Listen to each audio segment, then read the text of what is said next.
One, test, test.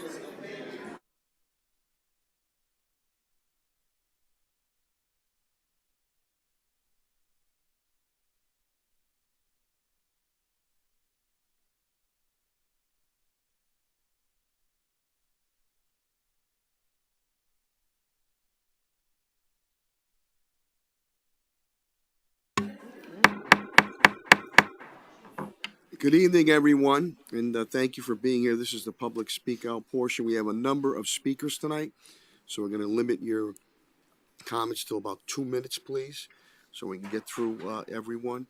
And also, when you come up, your residential address.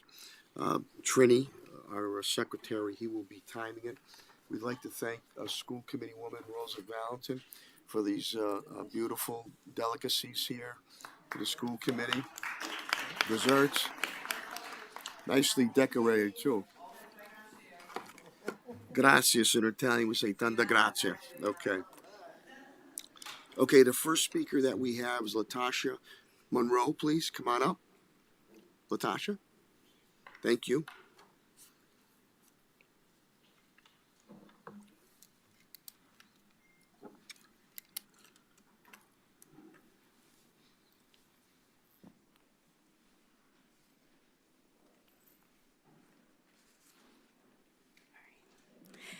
Good evening. Good evening.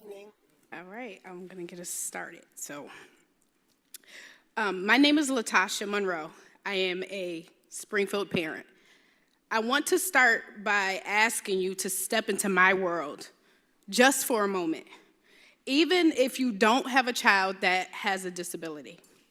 Imagine sending your child to school every day believing that they will be picked up, dropped off, and returned home safely. Not just physically safe, but emotionally regulated and ready to learn.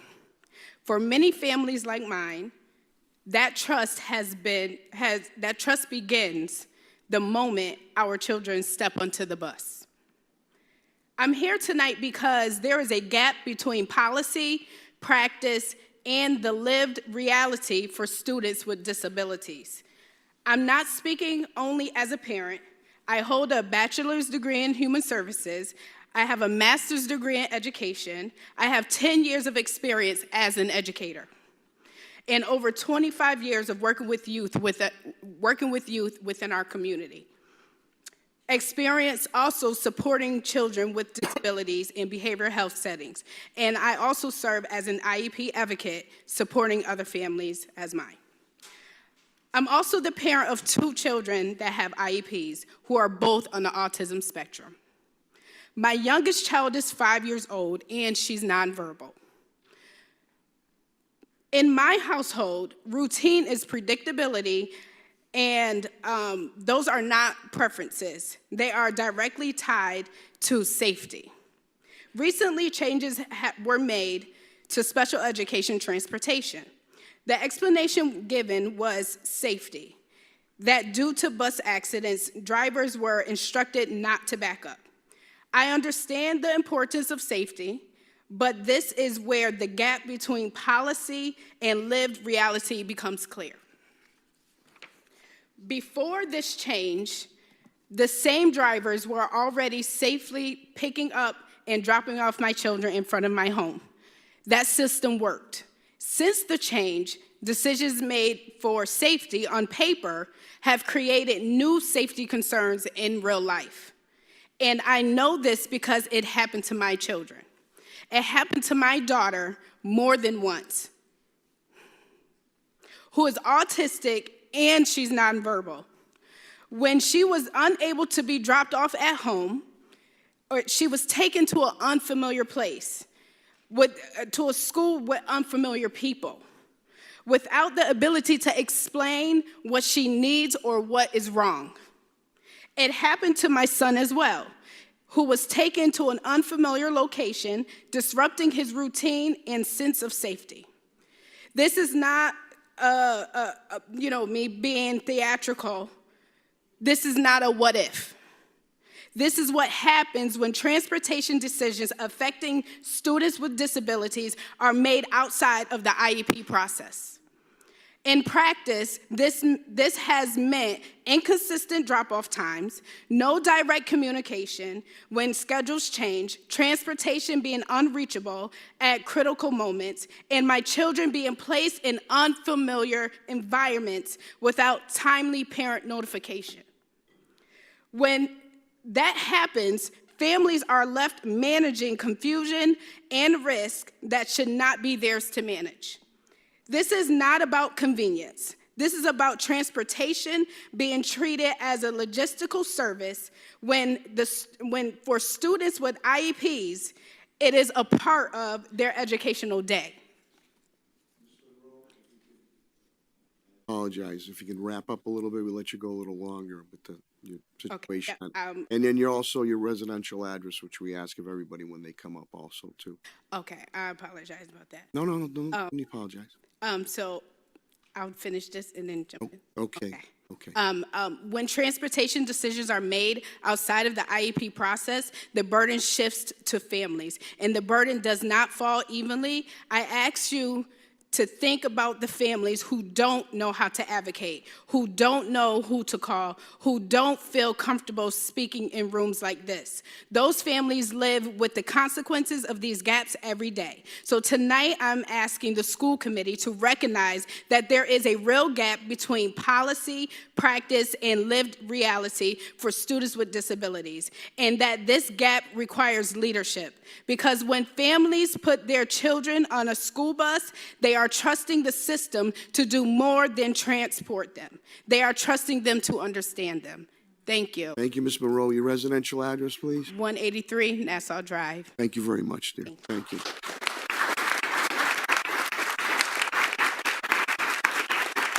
Bob.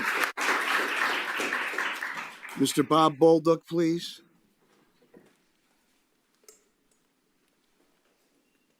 Hey, Bob, your address, please. Long Meadow, corporate offices and nonprofit offices have always been Springfield and still are on Cottage Street. Thank you, Bob. Thank you for giving me 2 minutes tonight. I wanted to introduce myself. Many of you know me, some of you don't, but pick up the phone and call me anytime. And I think certainly your staff here knows how to get in touch with me. I'm here to tell you what we're doing now in our city with our kids. We have a nonprofit whose mission is to work only in Springfield with city kids and to offer free programs. Everything we do is free to city kids in literacy, in assistance in college, and in getting into college and then post-secondary, and then with our arts programs at the newly renovated City Stage. I want to thank Dr. Denal for her being most gracious in working with us and inviting us to work with her, and the Empowerment Zone similarly, and to tell you that the one thing we need is more of your kids. You probably don't hear that too much, but we have really good free programs for youth, middle and high school, and we'll dip down below that, and we're dipping down now into 4th and 5th possibly with Dr. Denal's people. And our staff helps them to learn to read. Our staff helps them, other people in our staff help them find and get into the right colleges. And other people on our staffs teach them the arts and allow them to explore and find their talents. And so if you want to hear more, give us a call at any point. And our goal is to increase the number of kids that we serve. Thank you, Mr. Bob. Thanks, Bob. Thank you very much.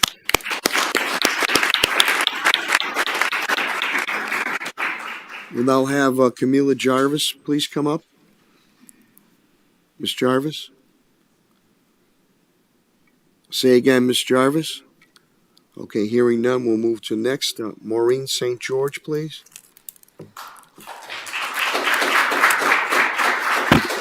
Ms. St. George, could we have your residential address, please? 61 Spring Street, West Warren, Mass. Thank you. I'm a 20-year educator of Springfield Public Schools in the preschool program, and I'm here to talk about some of the preschool issues we've had. As agreed upon in the new contract that was ratified by the school and district in June of 2025, there are 2 items that were not amended for the 2025-2026 school year. These items include pre-K students start the Monday after Labor Day, so testing, home visits, and paperwork can be completed, and there will be no pre-K students on the last day of school, that's the half day, so teachers are allowed to pack up their classroom. If you've been in a pre-K classroom, you understand how much stuff, how many supplies, and how many things preschool teachers need to pack up. This often has to happen after school hours or after the school year has ended, just so we can get our job done. While we realize that the days from the beginning of the year are currently in arbitration, we are asking the school committee to abide by the contract and make an amendment to the calendar this year, so teachers will have the half day this year in June of school as agreed upon in our contract. There has been ample time to make this change and to be able to notify parents that school would end on the last full day of school. Teachers would then have time to pack their rooms and not do it on their own time. I'd like to remind you that all these items were brought to your attention at a speak out in the fall and was disregarded.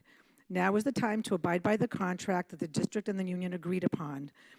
As a member of the bargaining team and bargaining for over a year, it was very frustrating for teachers to get this time in the contract and have the district not make the necessary adjustments to the calendar, which could have been done last May when the contract was agreed upon. In addition, we know that the calendar for the new school year will be discussed soon and set. We want to make sure that these items are accounted for when the new calendar is set. This means that pre-K children would start the school on Monday, September 14th in the fall of 2026, as well as the last day of preschool would be the full day before the half day of school at the end of the year. We bargained so long for this contract, and we bargained on our contract in good faith, hoping the district felt the same way. And unfortunately, we feel that's not the case. We often hear over and over again how great Springfield teachers are, how valued we are, but we don't feel valued when our contract is already disregarded and we fought so long to get it. Thank you. Thank you, Mr. Thank you.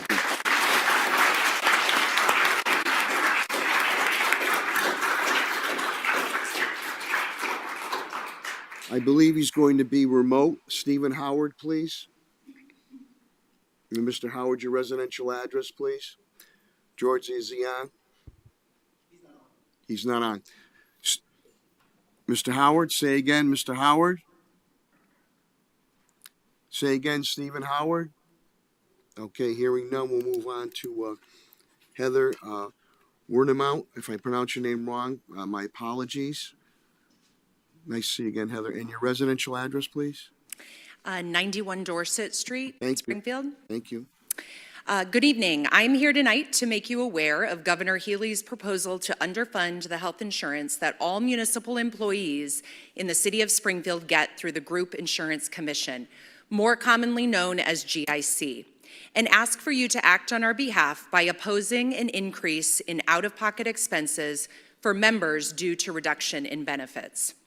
The proposed out-of-pocket cost-sharing proposals that will negatively impact City of Springfield municipal employees include a 50% increase in various copays, including primary care, urgent care, and ER visits, as well as increases in specialist copays, an increase in medical deductibles of $250 for an individual or $500 for a family plan, an elimination of hearing aid benefits for adults over the age of 22, and an elimination of coverage for GLP-1 drugs when used for weight loss. Health benefits are an important part of a public servant's total compensation package, and the proposed plan changes represent a cost shift to educators, police officers, firefighters, and other municipal and state employees, which are difficult to absorb in a time of high inflation, particularly for members with little discretionary income and/or those that suffer from chronic conditions. It is important to note that the reduction in plan benefits I just outlined will still come with an increase in monthly premiums for the upcoming fiscal year. These proposed changes will be voted on by the GIC commissioners in just 2 weeks, on February 12th. So opposition to these changes must be communicated immediately. My ask tonight is for the school committee, the mayor, City of Springfield employees, including Springfield Public School employees, and concerned residents to contact the GIC commissioners through GIC Chair Valerie Sullivan to express your concerns and demand that the commissioners send a strong message to Governor Healy's office and vote no on these proposed benefit reductions. Please also contact Governor Healy's office and your state representatives and tell them to fund the proposed $100 million cut to the GIC's budget. Governor Healy found $250 million to cover expiring subsidies for 270,000 Massachusetts residents that receive subsidies through the Affordable Care Act. And we must demand that she does the same for the 470,000 public sector workers throughout the Commonwealth by fully funding GIC. Thank you for listening and for supporting municipal and state employees. Thank you, Heather.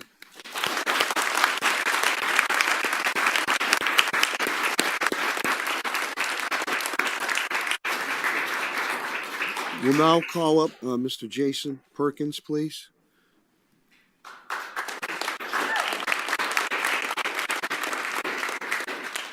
Mr. Perkins, your residential address, please. 112 Monroe Street in Chicopee. Thank you.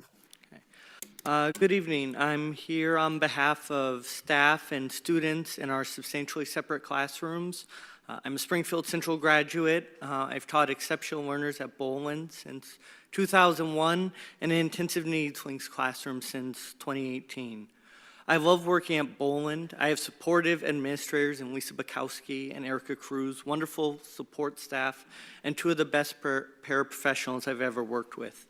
But me and my peers across the district do not have the same support. They feel alone, unsafe, and unsupported in their classrooms, feel unwelcome in their schools, and their classrooms are often run down, understaffed, or overcrowded. Many times we're afraid to take our prep or our lunch or even a bathroom break, fearing someone will get hurt if we step away. Many of us have been injured ourselves this year. The first time I was injured, I was actually out on bereavement. I stopped by the morning before my mother's funeral to check on my students, and one of them headbutted me. I wrote her eulogy in urgent care, waiting to see if I had a broken nose or a concussion. My glasses often get broken, so I have to spend the extra $30 on insurance. Another student scratched my arm so badly I had to buy Kevlar sleeves to protect myself. I've been bitten, hit with chairs, and on one memorable occasion, a student urinated on me. I went by Mr. P after that. But almost every incident I've spoken about and have happened in my room occurred when my classroom was either understaffed or overcrowded. Despite these injuries, I still cared deeply for my students, even when they verbally abused me or when they threatened to shoot me. Even when I needed to take down my children's pictures because one of them threatened to kill my family. My experiences are not unique, and I'm not telling these stories for sympathy. My concern isn't for me, but for those who come after. I worry there's no one in line behind me to take my place. Our programs are growing at a rapid rate, and we need a commitment from the district, not only to keep us safe, but to recruit and retain the next generation. Our paraprofessionals, they deserve critical needs pay for accepting these positions and more training to specifically address the children in our classrooms. For the paras who have stepped up to serve as teachers of record, we need to do a better job of supporting and mentoring them so they can develop the confidence they need to obtain their degrees. Our administrators need to understand the importance of our programs and how to welcome us into their buildings so our students aren't looked at as a burden, are not looked at as a burden, but as a blessing. For our new and veteran teachers, we need the district to prioritize fully staffing our classrooms and decreasing class sizes. And when we come to administration and say, I'm being hurt, I need help, this student has more needs I'm able to address, we need to be heard. Otherwise, it's only a matter of time before someone is seriously injured or worse. I'm hopeful that by lending my voice as a veteran teacher, we can open discussion how to better protect our students and staff so that we can do a better job of caring for our most vulnerable students. Thank you. Thank you very much. And I'm sorry for your loss, too.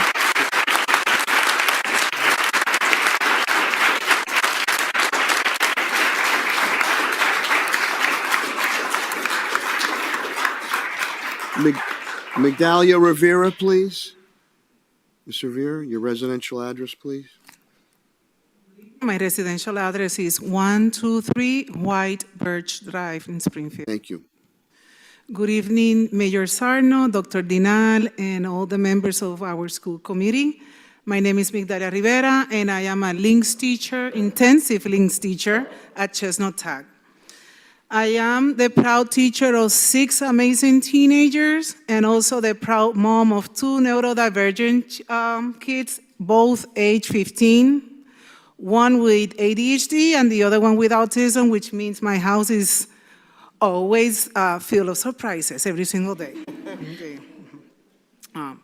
From all the titles that I carry through my life, either as an individual therapist, an in-home family therapist, and behavioral therapist, social worker, medical social worker, you name it, the ones that I am the proudest, it's been called mom and teacher. Most of all, teacher in my classroom because my students use non-traditional to communicate because my students have non-speaking autism. Tonight, I stand in front of you to talk about safety in our classrooms. Safety measures are not about creating fear. They are about promoting care and responsibility. Schools are places of learning, growth, and community building. But none of that can happen unless children and staff feel safe and protected. When we put proper safety procedures in place, we create an environment where students can focus on learning and teachers on teaching. Safety gives peace of mind, and peace of mind supports success. For children and staff, safety means more than physical protection. It shows respect for everybody's well-being. For our students, it means knowing they have a trusted adult who is prepared, attentive, and ready to respond in a crisis situation. When students feel secure, they are more confident, engaged, and more likely to thrive academically and socially. For the school staff, the implementation of safety protocols, proper training, and establishing support system help reduce stress and ensures that we can respond calmly and effectively during emergencies. Safety is also a shared responsibility. Administrators, teachers, parents, and students all play a role. Reporting concerns, acknowledging incidents, and communicating openly can make a real difference in a substantially separate classroom environment. SEA members, specifically exceptional learners educators, recently completed a survey created to understand the staff concerns regarding safety within their classroom. 90% of the members that answered this survey informed that they have been hurt at work since the start of this school year, with 49% reporting that this behavior happened daily. The members describe the following behaviors as the ones that they commonly see in the classroom: hitting, scratching, kicking, biting, grabbing, hair pulling, spitting, headbutting. They also identify behaviors that they might not be aggressive in nature, but if somebody else sees it, it can be taken out of context, and then it poses a real risk and a safety issue for the student and the staff. And these behaviors are inappropriate touching, disrobing, humping, self-injurious behavior, elopement, and fecal smearing. In conclusion, investing in school safety is an investment in our future and the children's future too. By prioritizing strong safety measures, we protect lives, build trust, and create schools where everyone can learn and work with confidence. When our schools are safe, our communities grow stronger. Thank you. Thank you, Ms. Rivera.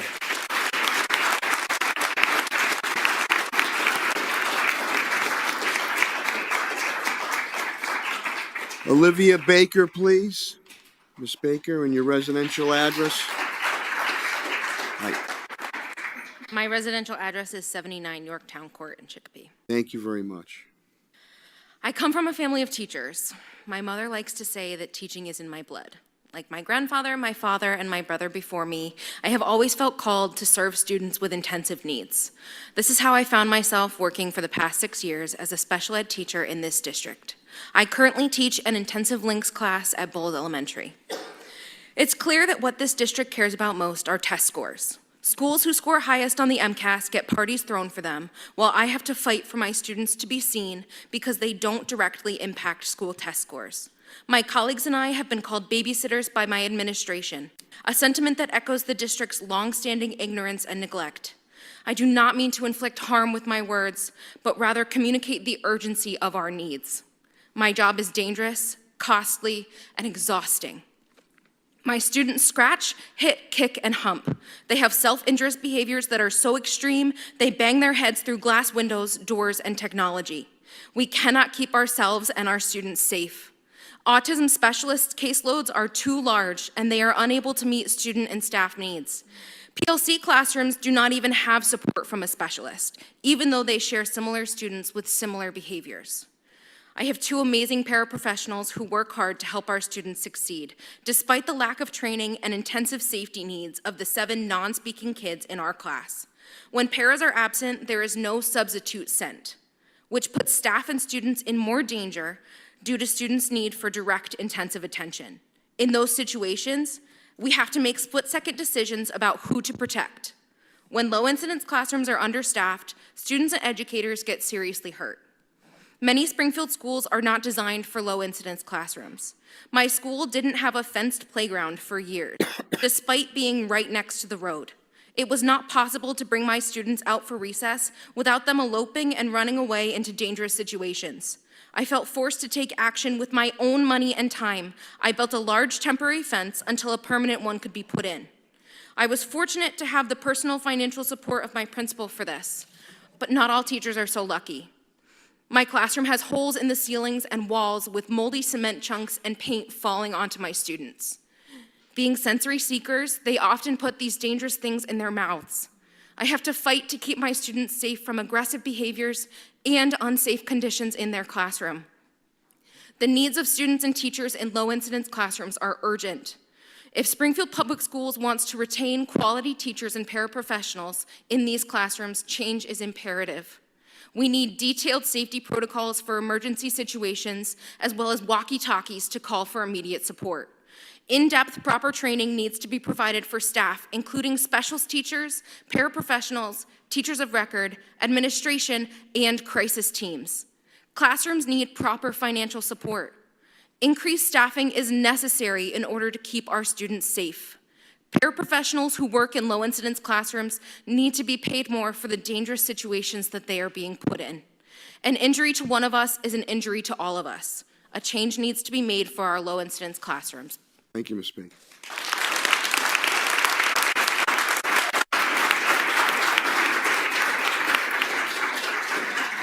The last speaker will be Riley Hernandez. Mr. Hernandez.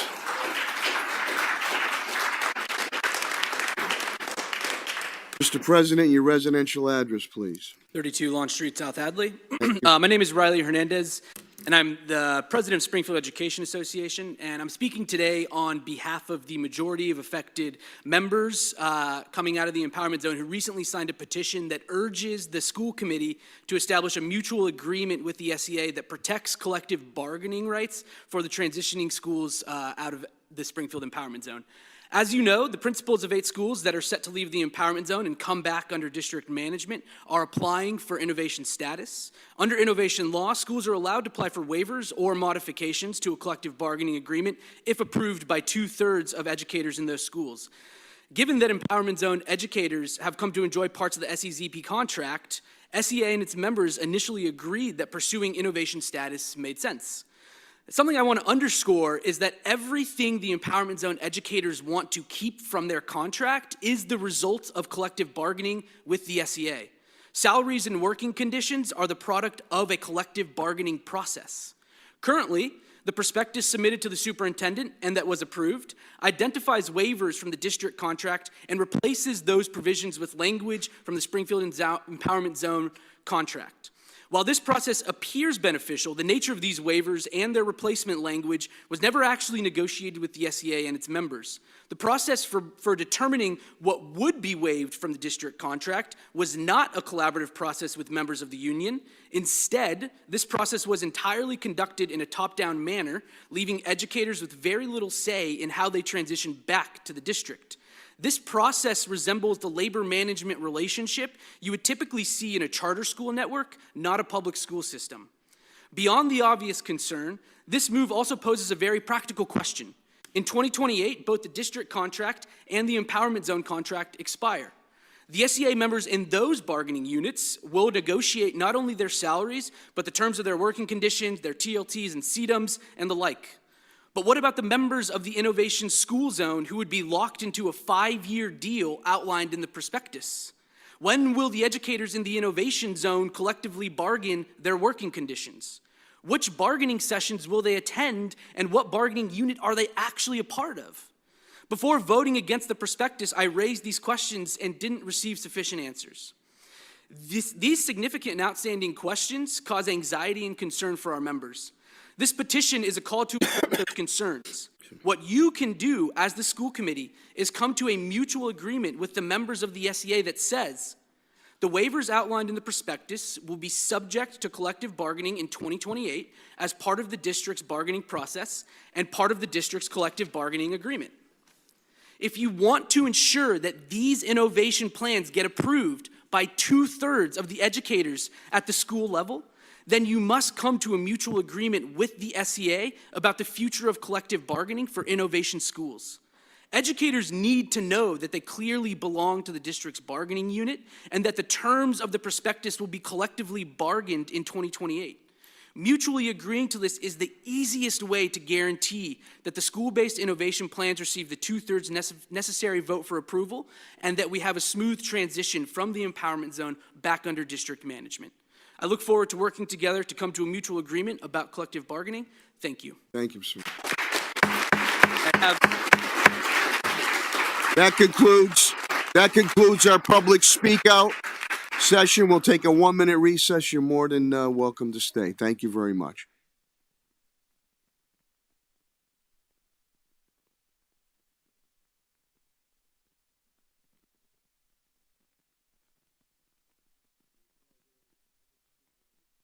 Public speak out is done now, man.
We'll call the meeting to order. Mr. Clerk, please call the roll. Ms. Valentine? Ms. Crawford? Present. Ms. Hurst? Ms. Hurst is at a Mass Associated School Committee meeting and event. She will try to get in remotely. She's now the president. And if she cannot, we understand because she's at that Mass Association School Committee event and meeting. DC. And that's in D.C., Washington, D.C. She said she was going to try, but it might be difficult with the schedule, just to clarify. Thank you. Mr. Gomez Jr.? Present. Ms. Gresham? Present. Ms. Bruno-Naylor? Present. Mayor Sarno? President, if we could all please rise for a moment of silence and the Pledge of Allegiance.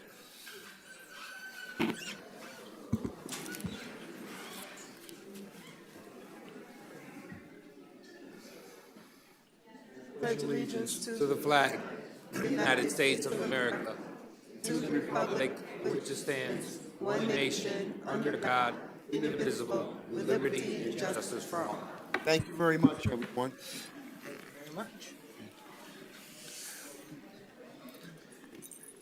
Trini, is our student rep going to be here? It's her last meeting? I wasn't aware if they were going to be absent, so. Okay. She's right there. Is she right there? No? No? Oh, she looks just like, okay. Talking about. Does. It's a twin. Well, Alexandra Rivera is our student rep from Central High School. She's done a great, great job. Hopefully she's on her way. Oh, there she is. Speaking of, come on down. We were just singing your praises. You're right on time. You walked in with a great introduction. This is we're also joined by Alexandra Rivera from Central High School, senior. It's her last meeting. She's done a great job here, and she'll be doing a report near the end of the meeting. So, Alexandra, thank you again for being here. We'll now move to approval of the minutes. A vote to approve the minutes of the school committee's regular meeting on December 18th, 2025. Any questions or comments? Hearing none, is there a motion? Motion. Motion by Mr. Gomez. Is there a second? Second. Second by Ms. Gresham. Roll call vote is required. Mr. Clerk, please call the roll. Ms. Valentine? Yes. Ms. Crawford? Yes. Ms. Hurst? Absent. Mr. Gomez Jr.? Yes. Ms. Gresham? Yes. Ms. Bruno-Naylor? Yes. Mayor Sarno? Yes, more than sufficient votes. Matter passes. Thank you. Voting items, Section 3A, a vote to approve an expenditure of $28,859 from the Department of Elementary Secondary Education, DESE, for the FC 710 Mass Farming Reinforced Education and Student Health Grant. I'll turn it over to Superintendent Dr. Denault, please. Thank you so much, Mr. Mayor. Good evening, everyone. We are looking forward to receiving and expending these funds for the development of our program. We have many students in schools who enjoy gardening and a little quasi-farming, and they have these wonderful little gardens. When I first came on board, Liberty greeted me with a bounty of fresh vegetables from their very own garden, planted and grown by our very own students. These funds will expand the capacity of early childhood educators in integrating gardening into the classroom. And we do have Chief Roach here to share additional information as needed, as well as Ron St. Ahmad, I believe. Okay. Thank you. Any questions or comments? Hearing none, is there a motion on the floor? We also, by the way, received some nice delicacies from our own school committee member, Rosa Valentin. Beautiful desserts here, Latino desserts. So, Rosa, And they're homemade. they're homemade. Okay. And in gracias, but in Italian we'll say tanta grazie. Thank you very much. A la orden, alcalde. Okay, thank you very much. A little interlude there. Any questions or comments? Hearing none, is there a motion on the floor? So move. Motion by Vice Chair Neal, is there a second? A second. Second by Ms. Valentin. Roll call vote was Ayanna? Crawford. Yeah. Ayanna, I'm sorry. Roll call vote is required. Mr. Clerk, please call the roll. Ms. Valentine? Yes. Ms. Crawford? Yes. Ms. Hurst? Absent. Mr. Gomez Jr.? Yes. Ms. Bruno-Naylor? Yes. Ms. Gresham? Yes. Mayor Sarno? Yes, more than sufficient votes, matter passes. And again, I want to commend Superintendent Dr. Denault as we try to move back to, besides education, also some life skills there that are important that we all went through when we were at Kylie Junior High School. So that's great. B is now, we'll now move to a B, vote to approve expenditure of $550,000. $100,000 for the Mass Department of Elementary and Secondary Education, DESE, FC 2517, Fair Share Earmark Grant. Superintendent Dr. Denal, please. Thank you so much, Mr. Mayor. This definitely went through subcommittee and it is moving forward to you all as the full committee. We want to thank our state legislators who made this possible by advocating for us on the Hill for these funds that have been earmarked to Springfield Public Schools. As you know, Chief Roach and his team do an excellent job with our facilities, ensuring that all of our schools are places where our students and our staff can feel safe and also learning environments that are conducive to the best quality education possible. Chestnut Accelerated Middle School will receive funds, as well as Dorman Elementary. Funds will also be dispersed in order to support our multilingual learners by purchasing resources and equipment for them. And then arts will be expanded through these funds as well. Indian Orchard will be included, and we will also support Bolin Elementary with these funds. Thank you, Superintendent Denal, and I also thank John Kerrigan and Pat Roach again. I don't know if there's any comments from the subcommittee. If not, is there a motion to accept? So moved. Motion by Vice Chair, now there's a second. Second. Second by Ms. Valentin. Roll call vote is required. Mr. Clerk, please call the roll. Ms. Valentin, Yes. Ms. Crawford, Yes. Ms. Hurst, absent. Mr. Gomez Jr., Yes. Ms. Gresham, Yes. Ms. Bruno Naylor, Yes. Mayor Cerno. Yes, one official votes, the matter passes. Thank you. Vote to approve an expenditure of about $500,000, $510,000 from the Executive Office of Education, FC 2517, Fair Share Earmarks. Superintendent Dr. Denal, please. Thank you so much, Mr. Mayor. We are excited about these funds because they are earmarked to do something innovative and definitely unheard of in our area. We are looking at ensuring that Pottinger, Kensington, and Brookings use a portion of these funds to create audiovisual infrastructures that will increase translation services and improve communication to our multilingual parents, families, and learners. We're looking forward to definitely having that developed. And we know, again, the legislators on the Hill have done an excellent job advocating for us to use these funds. These funds will also be used to replace some of the end-of-life equipment in the fire alarm system. It is fully operational at the High School of Science and Technology. However, Chief Roach and John Carrington understand the need to ensure that it is state-of-the-art. So this money will be used to improve that system. And then Margaret L's Elementary School will improve their accessibility. We want to ensure that all of our schools are ADA compliant, so we will be using the funds to ensure that we allow access for all to all of our buildings. Thank you, Superintendent Denal. Any questions or comments? Mr. Mayor, I Mr. Naylor, do yes? have one brief comment. Sure. This did go through subcommittee unanimously as well as the other ones, and we do really appreciate our legislature for working collaboratively together. We do have a letter that I asked for our clerk to generate on behalf of the school committee, just to show some appreciation for their collaborative efforts, because they don't have to do that. And so we do appreciate the amount of funds that they've been able to advocate for us. The other piece of it, Mr. Mayor, is that we asked a question around prioritization of funds and which schools were picked and why. And some of the reasons why certain schools were picked over others had a lot to do with requirements around technology or things that are already in certain buildings that allow for a transition to do a pilot to see if these things are going to work or not. And as we see if they work or not, then we'll be able to transition and really bring it out to other schools as well. So I just wanted to name that publicly. If folks are asking a question, why did this school get picked versus my school? That was the explanation that we provided. And if any other members have any questions about that, I'm sure Mr. Roach or his team will be able to elaborate. Thank you, Vice Chair Naylor, and thank you to our state legislature, our delegation, and the administration for these grants, which will be very, very helpful. Any other questions or comments? Hearing none, there's a motion on the floor. Motion by Ms. Gresham, is there a second? Second. Second by Mr. Gomez. Roll call vote is required. Mr. Clerk, please call the roll. Ms. Valentin, Yes. Ms. Crawford, Yes. Ms. Hurst, absent. Mr. Gomez Jr., Yes. Ms. Gresham, Yes. Ms. Naylor, Yes. Mayor Sarno. Yes, more than sufficient votes, the matter passes. Thank you.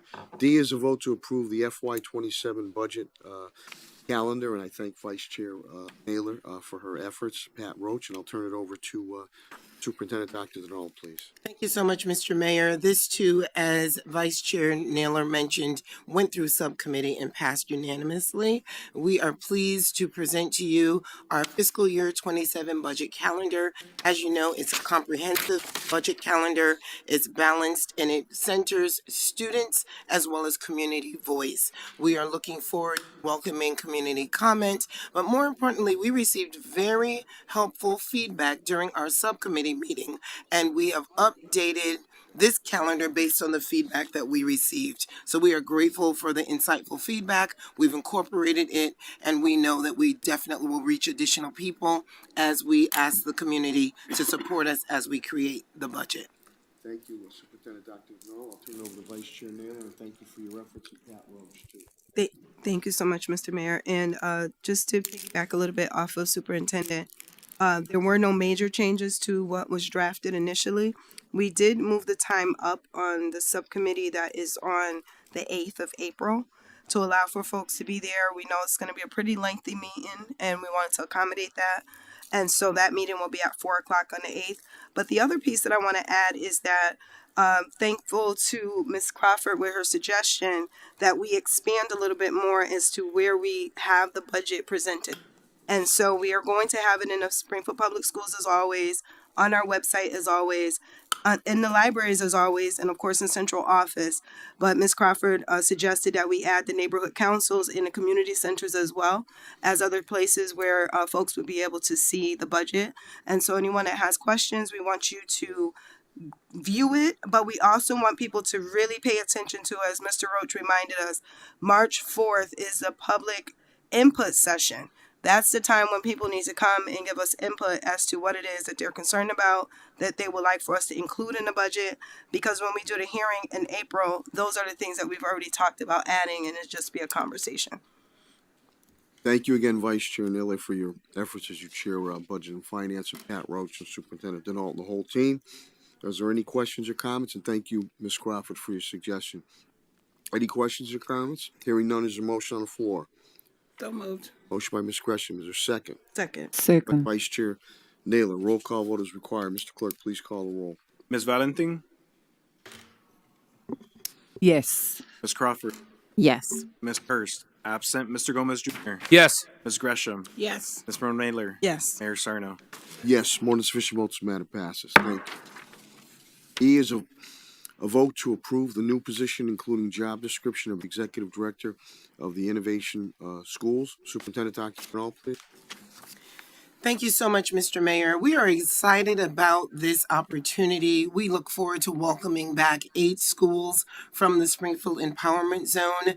This position is critical to ensure that we maintain and protect the conditions that those 8 schools experienced and enjoyed while part of the Springfield Empowerment Zone. We want to make sure that the autonomies remain and many other high leverage, impactful, strategic opportunities remain on a daily basis. And this position will safeguard against any of those things falling by the wayside. We're looking forward to welcoming our schools back. We look forward to welcoming all the staff back. And we continue to collaborate to ensure that we are listening not just to the parents and the students, but to all of our educators in those buildings. Thank you, Superintendent Dr. Denal. Any questions or comments? And I'd like to comment on Mike Calvines, who's done a tremendous job working with staff to ensure a smooth transition. Thank you, George. Thank you, Superintendent Dr. Denal. I want to also thank Mike Calvines for his yeoman efforts on this to make sure that there's a smooth and respectful transition for our teachers and administrators coming back into our system, and all the hard work of the administration on that. Any other questions or comments? Hearing none, is motion on the floor? So moved. Motion by Ms. Gresham, is second. Second it. Second by Ms. Crawford. Roll call vote is required. Mr. Clerk, please call the roll. Ms. Valentin, Yes. Ms. Crawford, Yes. Ms. Hurst, absent. Mr. Gomez Jr., Yes. Ms. Gresham, Yes. Ms. Maroon-Naylor, Yes. Mayor Sarno. Yes, more than sufficient votes, matter passes. Thank you very much. We'll now move to Section 4 presentations. A is college and career readiness. Dr. Yolanda Johnson heads that up. I'll turn it over to Superintendent Dr. Deneau, please.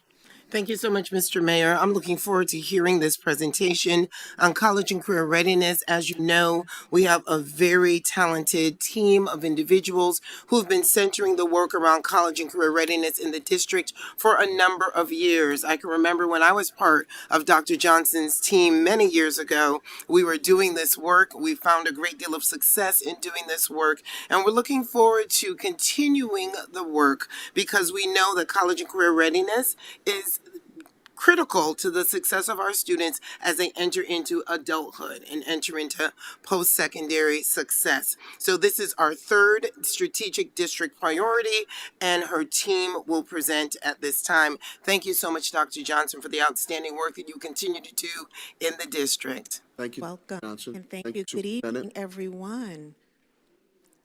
Yeah, it's a little quiet in here, but we are here this evening just to give you just a brief update on where we are and what we're doing in the area of college and career readiness.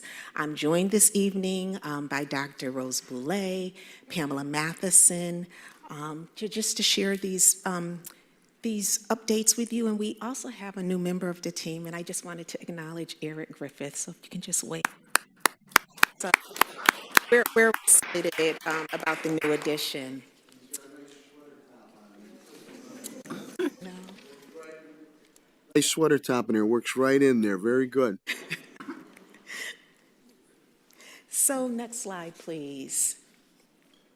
We understand we're a place of teaching and learning, and we understand the critical importance of academic readiness and the implications it has on college and career success.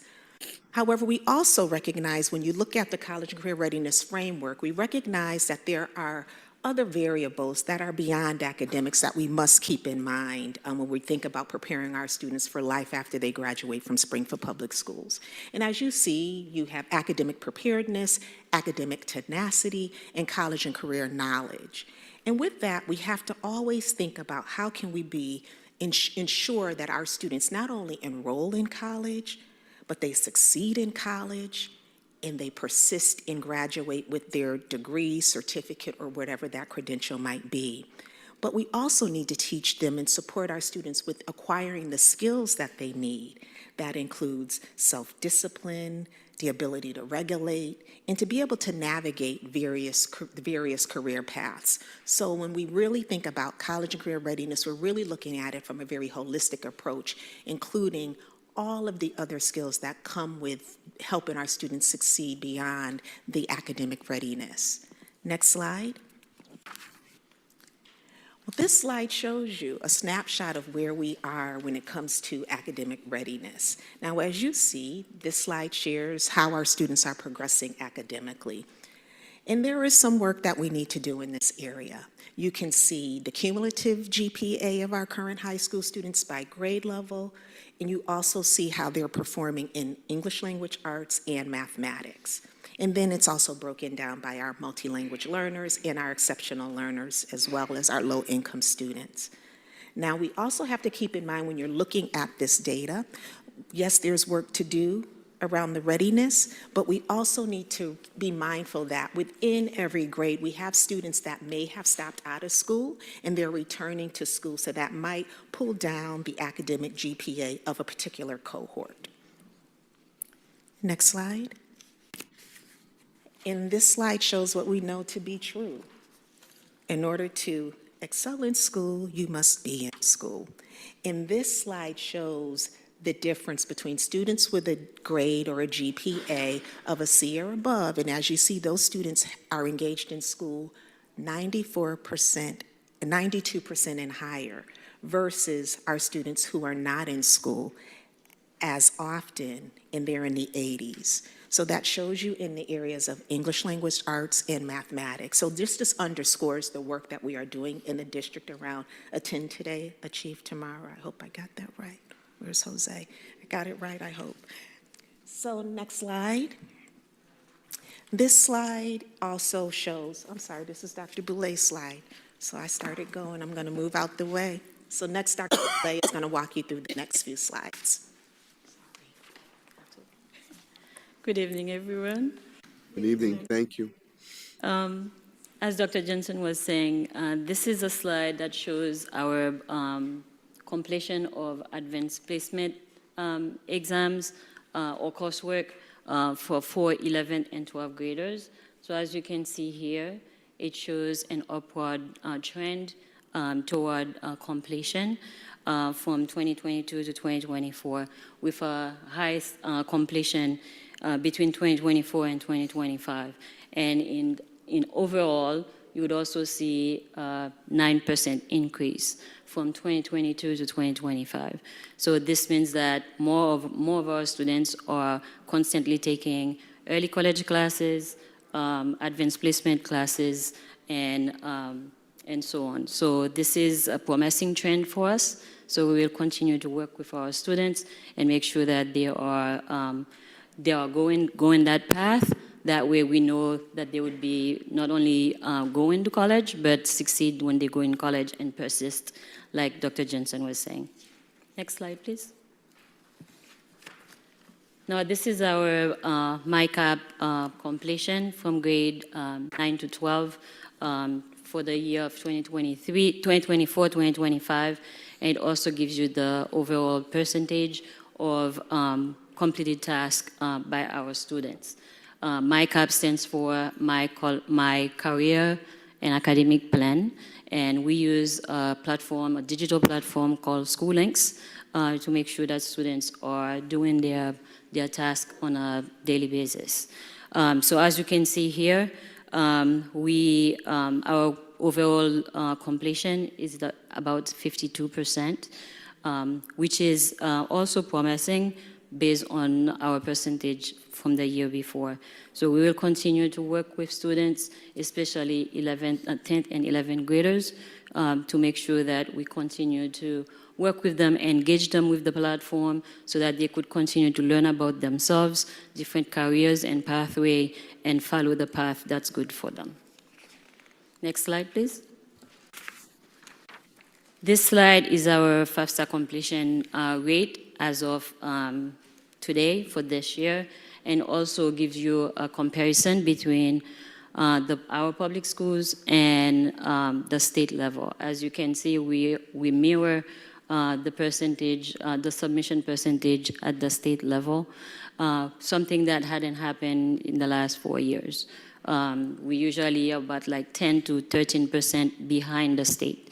So that is a big improvement for us. So we will continue to work with that. And our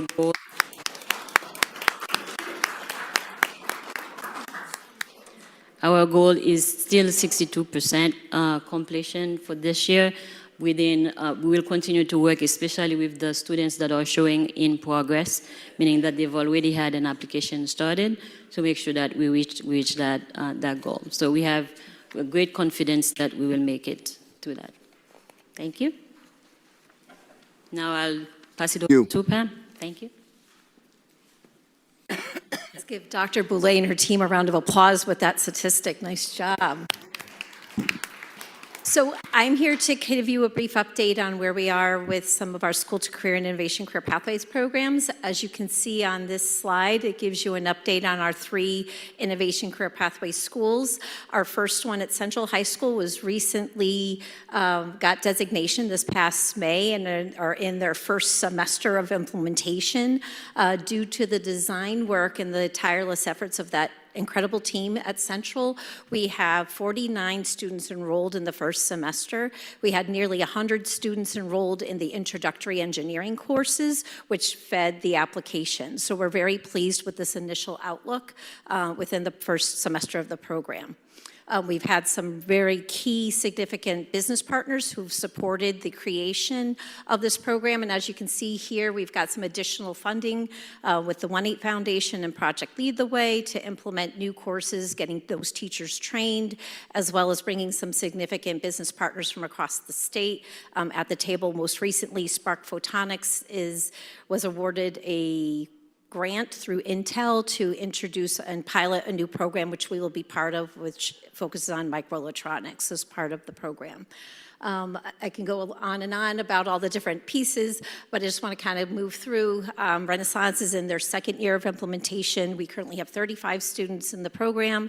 That will probably shoot to 50 once their enrollment process happens for this year. So they basically introduce the program to the ninth graders, and then they enroll and apply this coming semester. So we will probably be at 50 for the second year, and again, very pleased with how the program's being implemented. We are introducing a new program or a new course, thanks to the help of Ron St. Amand and his team, around building trades that tie with environmental sciences. And as you can see at the bottom bullet, we're hopefully going to be collaborating with Springfield Works on a clean energy pilot program as well. That will tie in nicely with that program. So fingers crossed on that. And then obviously our pioneer pathway program at Conservatory is running strong on its 6th year. It started during COVID, so you can imagine what that was probably like for that team. We have a dynamic computer science teacher who has really owned the program and is doing an incredible work on really upskilling these students on technologies and computer science, programming, and all the digital media arts, and building out their portfolios. And we're looking to expand the partnerships even more for that program. So as you can see, kind of looking forward, we're also looking at the state, I believe, just recently announced last night that they're expanding Innovation Career Pathways funding. If it gets passed through, we have the opportunity to even expand programming at the district level. We're kind of doing some pre-work now in healthcare to get our ducks in a row for several schools to introduce a healthcare pathway come that opportunity when it presents itself. And then obviously looking to create state-of-the-art facilities for our Innovation Career Pathways programs, particularly at Central, because we'll be introducing a photonics lab and in combination with that program, and really want to create a space that mirrors that of industry. So students can come in, get a sense of what the equipment's like, what the environment feels like, so that way when they transition into a higher ed or work program, they're already prepared for that experience. And then the application for this coming year should be coming up soon. Next slide. This is just a quick update on our connecting activities work in conjunction with Mass Hire. As you can see, we are in good shape for the fall. Fall tends to be kind of our lower time frame in terms of work-based learning placements, just because of the beginning of the school year and the holidays. So we are on a pretty good track to meet or exceed our goal for this year. This is just a sampling of some of the connection to career activities that have happened across the different schools. There's dozens of them that have happened with nearly hundreds of students that have participated already this year. And then obviously coming up soon is our annual career fair that will be happening at the Basketball Hall of Fame. We are integrating the School Links platform into that registration process, not only for the students, but the industry partners and participants. So we're looking to build out industry engagement on that platform and opening more accounts, so that way as students are logging in and doing their MyCap work, anything that lines up with their interests will populate into their feed, and they'll be able to kind of capitalize on those opportunities as we go forward. And brand new this year, Springfield Water and Sewer is actually running their application program and the entire program on School Links this year. Pam, I have Happy about that. the Springfield Water and Sewer, but that's an absolutely fantastic program. And the kids are really integrated, finding out that you just don't turn that, what's it take to turn that faucet on, the water comes out. And many have been able to pursue, they're looking to pursue a career there, and they get paid. And we have had some in our IT, in our fire department, in our DPW who have been, that we've hired. But that water and sewer program, I mean, fantastic. They are definitely the model program that we hopefully can emulate and expand as we look at other opportunities. And you're right, the students don't quite look at water the same way once they have that experience. So each of them have talked about the impact of that. So that concludes our presentation. So thank you very much. Thank you. Thank you. Dr. Johnson. All right,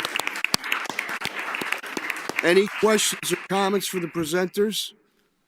Okay, thank you so, oh, yeah, I do, sorry. Mayor. Ms. Gresham, go ahead. Thank you. I always look forward to hearing from Dr. Johnson and his team and her team because they're doing such wonderful work with the students, and it's just heartwarming. And thank you so much for all that you do. Good things are happening. Thank you, Ms. Gresham. Any other questions or comments? Yes, Ms. Valentin, please. Gotta turn on your mic. As I started new in this job, I don't know what's right and what's not right, but I'm a teacher by heart, and I want to ask permission to stand up to talk because I feel weird talking, sitting That's here. fine. That's fine? Yes. Okay, perfect. Yeah. All righty. I just have to say, I have to congratulate Dr. Johnson and her team for the excellent job that you guys are doing. I have to say that I was part of these projects in the beginning stages, so I know how hard we worked at that point, and I know how hard you guys keep working on it, and I have no doubt that this is going to be a great success for students. As I'm seeing this presentation tonight here, and how far you guys have come in your development of the program, my heart is full of joy. And I just have to say thank you for everything that you're doing for our kids in Springfield Public Schools to make sure that they continue their college and career readiness preparation.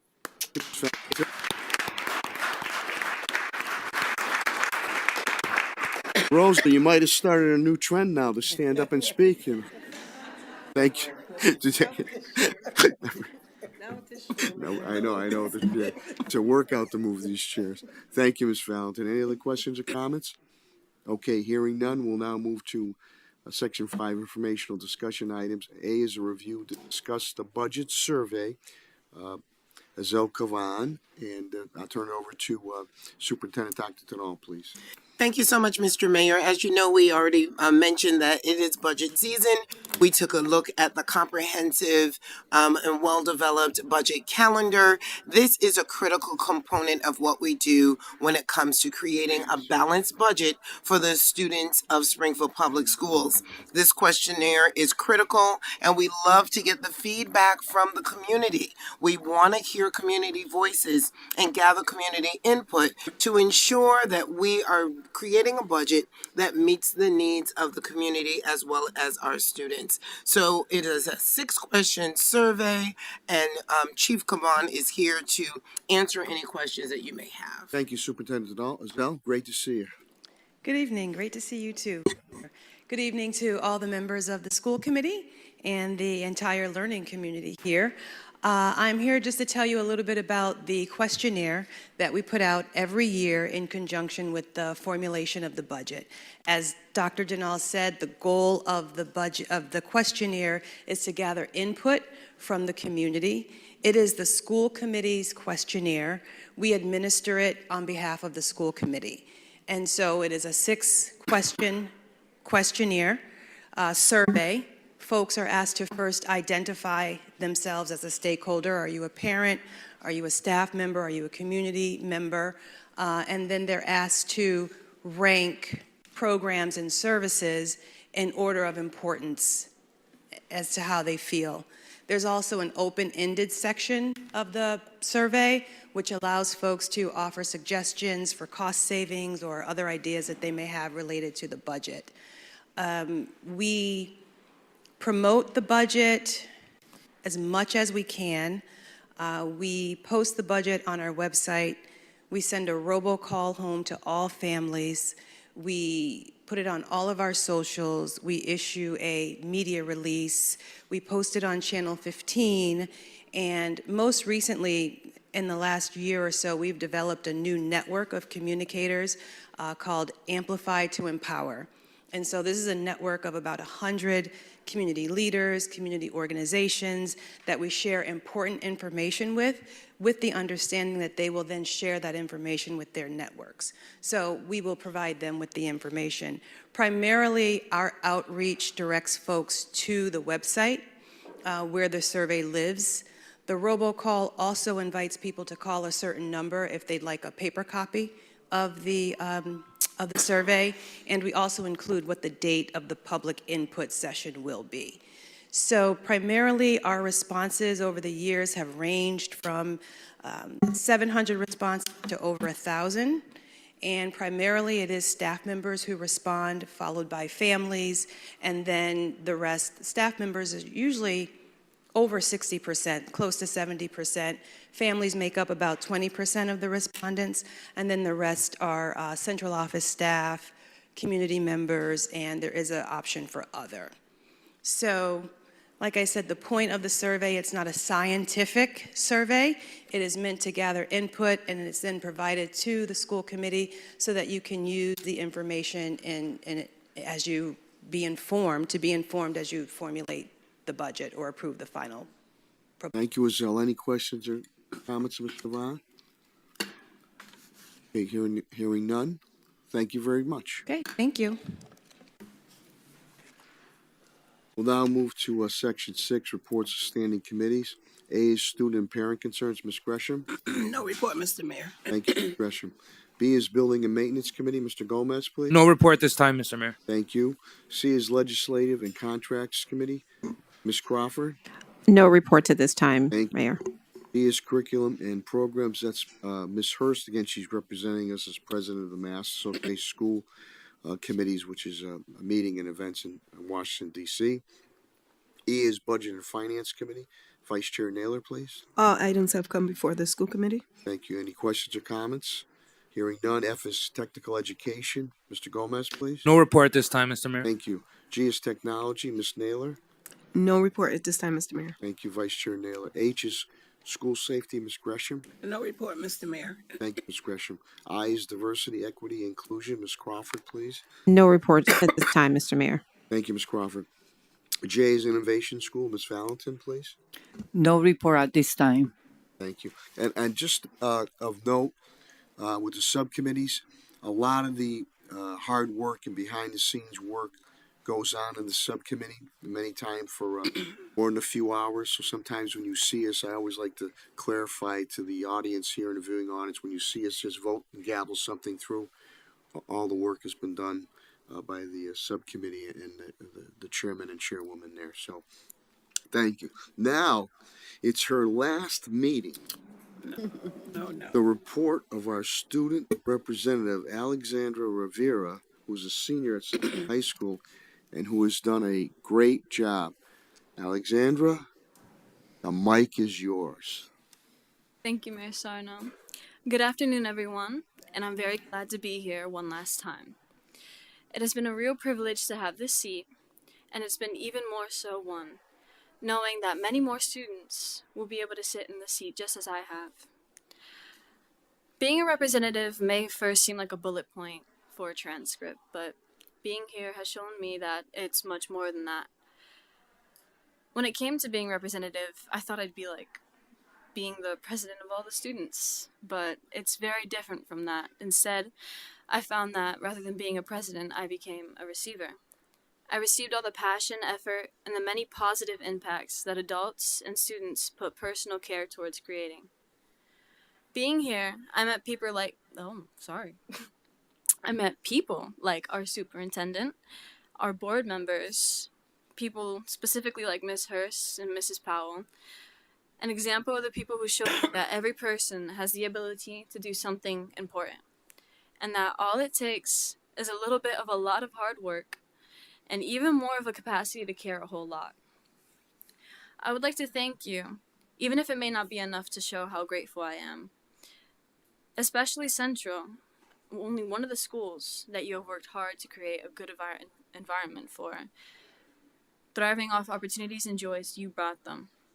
To thank you, our school's Black Student Union, I and Principal Tokarts, will be working to give each member of the school committee board, you all, a BSU quarter zip, Black Student Union quarter zip. And on top of it being real cute, it is also a token of our gratitude and a memory of it and your hard work. And, well, to properly give you a report for the student representative, one last time, I'll start with our Central's Knitting and Crochet Club, who is starting a fundraiser for our school on February 11th and selling little knickknacks and goodies to our students from $1 to $30 to raise money for more supplies and opportunities for their club. Also, our YPAR, the Youth Participatory Action Research. Our group of students is working on creating surveys for our 9th grade teams in YPAR. And with 10 questions, they will be talking about their group experience, their improvement, and how they would like to improve more. And as you heard earlier, Central has been introduced to the ICP program with our classrooms of engineering. Students are given engineering, college, and career pathways and are related to work programs and STCC through ICP, arranging and quickening many students' aspirations to what they love. Speaking of what people love, what I would love is to continue nurturing our relationships and the projects that I have in mind for our future concerning students of Springfield Public Schools and our community. And I'd like to grow those projects, hopes, and aspirations with you all. I really hope that you all know that I had a great time, even if it felt short. But I learned a lot of things that people wouldn't expect to learn in a program like this. And I hope that in the future, you can all bring the same kind of passions and love and care that I felt. Thank you. Thank you. Great job. Great job, Alexandra.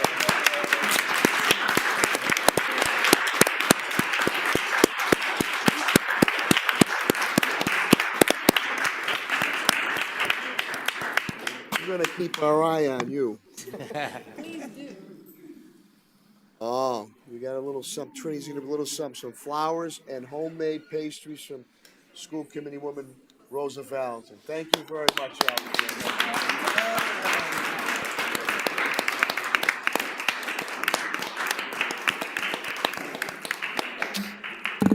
I'm very glad I Oh joined yeah, this and committee. then probably the most important thing as vice chair is you could take your name tag with you too. Oh.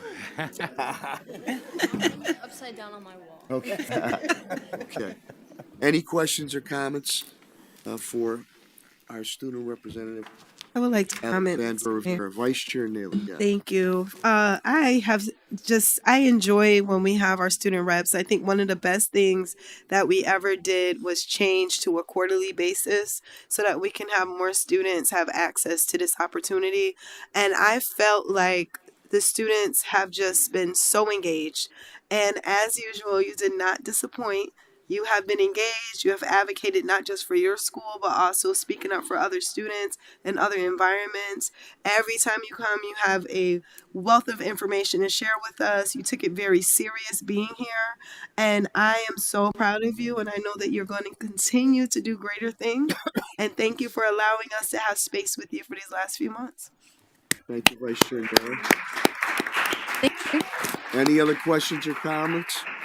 I would like to say on the student representatives, especially for yourself, Alexandra, always a very, not only heartfelt presentation, but a very, very knowledgeable presentation and a very, very personality presentation, support. And I have to say, with all our student representatives, and I think my colleagues on the school committee now and past colleagues, we had a number from the virtual schools. And the parents would come and they'd say, this transformed my young man or young woman. They've come out of their shell and would speak. So, and I'll tell you something, we learn something every time from our student representatives that we maybe were not aware of, good, a challenge, a constructive criticism. So, been very, very welcome. But as Vice Chair Naylor indicated, the rotation is good now because at times I think we'll end up having 3 for the year on it. So it's really fantastic having you on as student representatives, and you've all come very, very well prepared. So I mean that is the talent that we have here in our Springfield public school systems of all creed, colors, and backgrounds. So Alexandra, we're going to keep our eye on you. Okay. All right. Okay. Okay. Any other questions or comments? Let's give her another round of applause.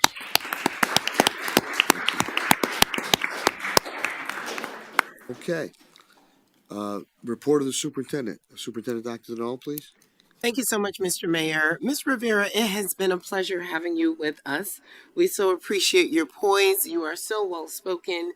We know that sometimes you have to sit very long and wait patiently for your turn at the mic, and you do it with such grace. So thank you so much for representing the students of Springfield Public Schools so very well. You should be proud of yourself. Your parents should be proud of you. Please tell your parents we thank them for partnering with us to educate and prepare you big places and do great things. Thank you so much, Ms. Rivera.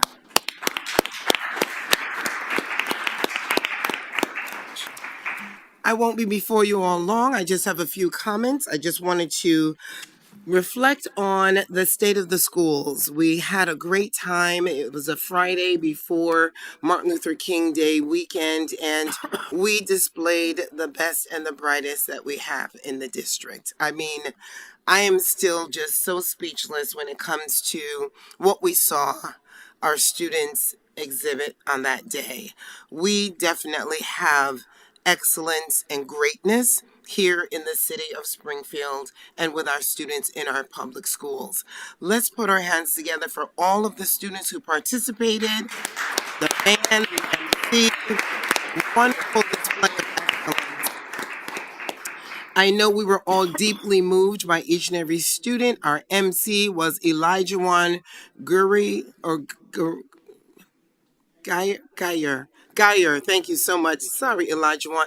I got the hard name right. I messed up the easy one. Sadie and D'Angelo, our second grade readers. Amazing. Read with such inflection and emotion. Oh, I was so impressed. And then our middle school students from South End Middle, we had Miss Garcia and Mr. Taylor. Those two individuals shared with us their MyCap story and their path forward.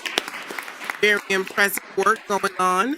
And then we had a student from Discovery Polytech, and she brought her robot friend with her. So we really appreciate Miss Rua as she exhibited to us what can happen when you are focused on giving those students a hands-on experience. I tell you, that robot was impressive.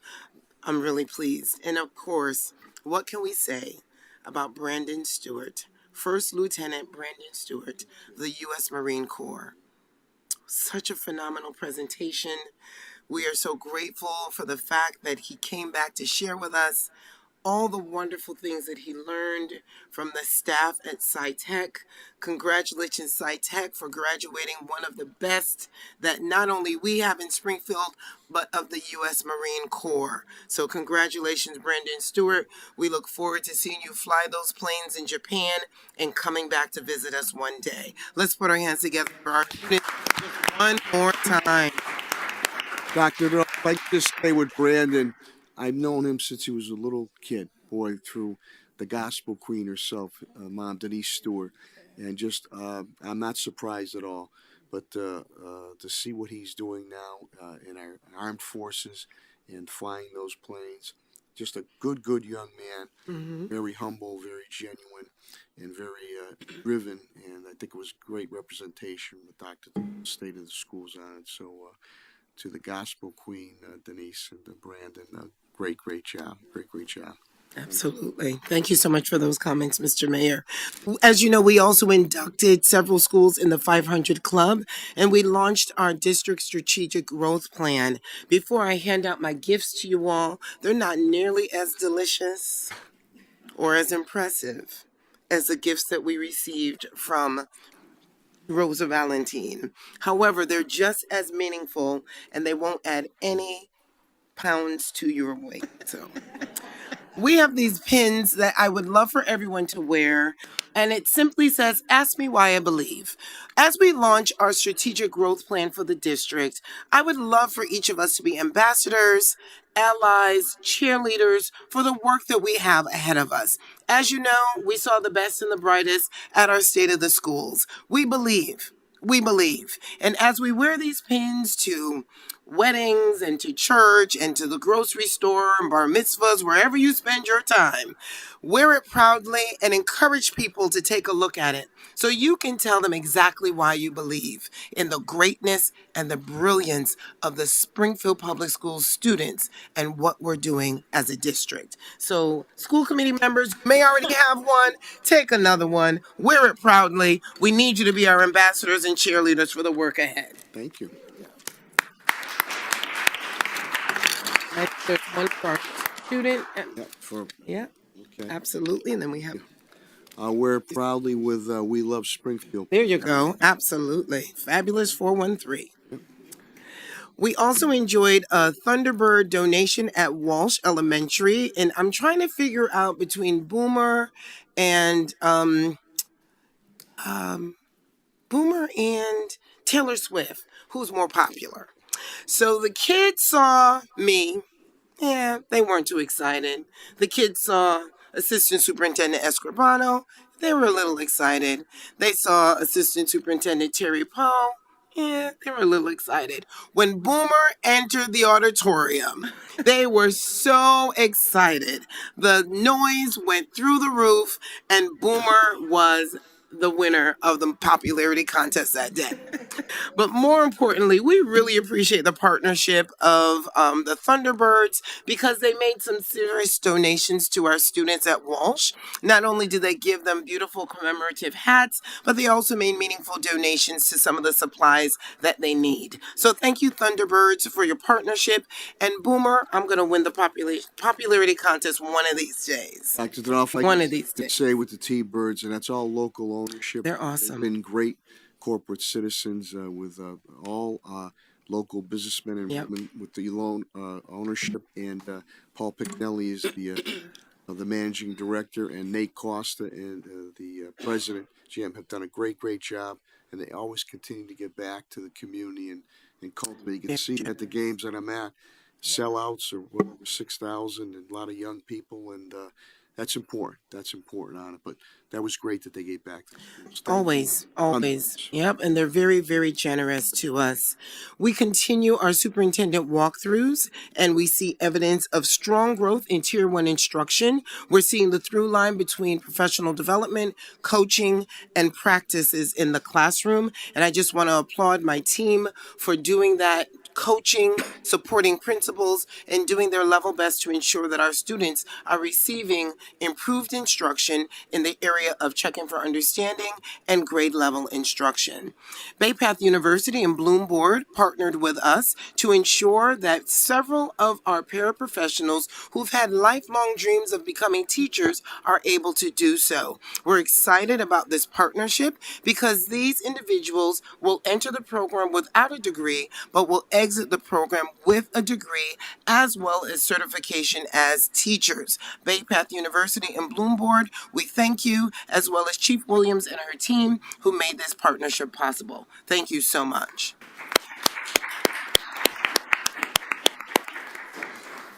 We enjoyed an amazing Martin Luther King Day event with Mayor Sarno, our education mayor, the school committee members, and other elected officials as Shannon Rudder, the executive director of the Martin Luther King Center here in the city of Springfield, hosted the annual program. It was definitely it was an awesome opportunity to be reminded about the theme of restoring justice and reclaiming the dream.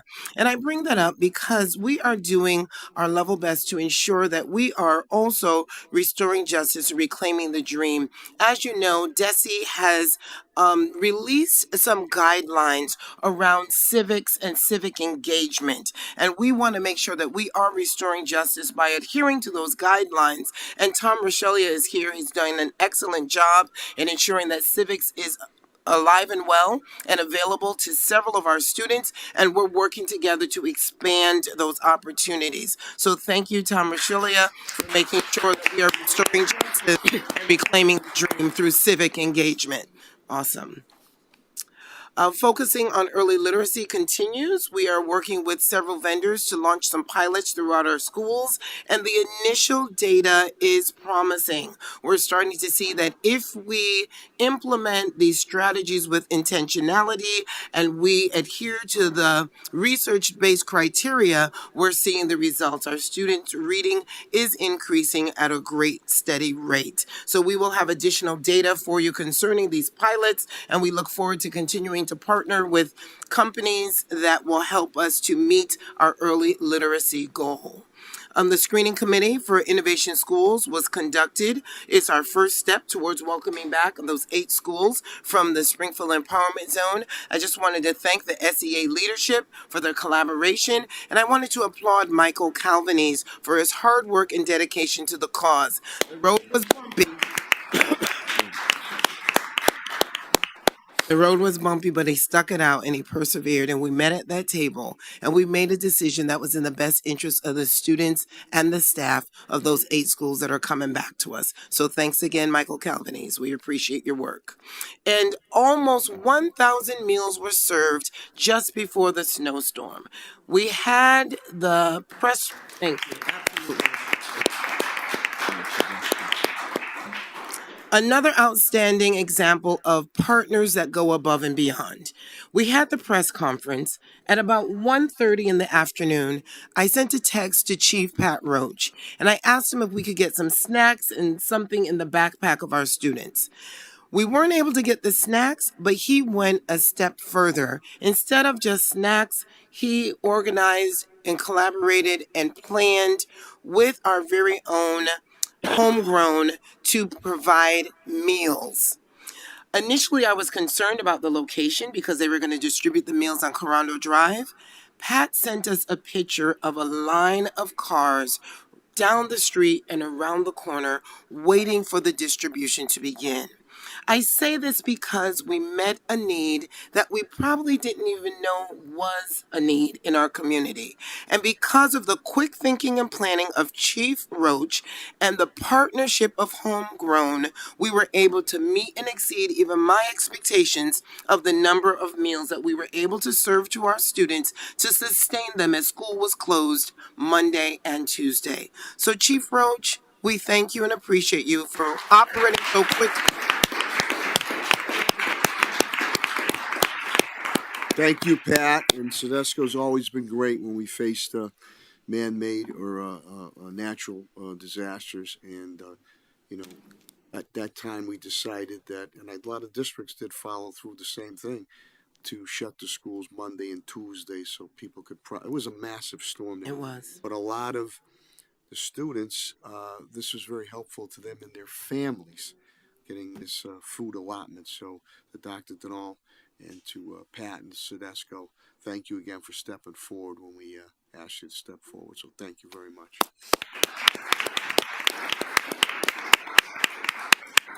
And this concludes my public comments. Thank you so much for listening. Thank you, Superintendent Dr. Denal. Any questions or comments?